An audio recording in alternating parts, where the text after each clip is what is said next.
विदर्भातल्या नेत्यांना किंवा विरोधी पक्षातल्या नेत्यांना विदर्भाची जर का काळजी राहिली असती तर कदाचित त्यांनी हा बहिष्कार टाकला नसता.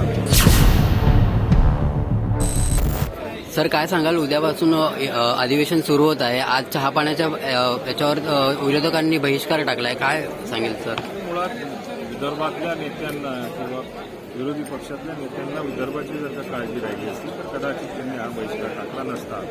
विदर्भात मागच्या काळामध्ये दुष्काळामुळे झालेलं शेतकऱ्याचं नुकसान, अवकाळीमुळे झालेलं नुकसान, गारपिटीमुळे झालेलं नुकसान, या सगळ्या गोष्टींवरती त्यांनी चहापानावर बहिष्कार न टाकता चर्चा जर का घडवली असती तर कदाचित विदर्भाच्या पदरामध्ये आपल्याला पाडून घेता आलं असतं. पण ती भूमिका न ठेवता त्यांनी बाहेर राहावं, हे काही या विदर्भातल्या अधिवेशनाला न शोभणारी गोष्ट. सर, उद्याच्या अधिवेशनात कोणते कोणते विषय मांडणार आहेत? आणि एकीकडे विरोधकांनी राज्याच्या अधिवेशनामध्ये कोणकोणते विषय मांडतात असं नसतं. अधिवेशनामध्ये जे जे विषय असतात ते सगळेच घ्यायचे असतात आणि त्या दृष्टिकोनातून सरकारची तयारी. थँक्यू.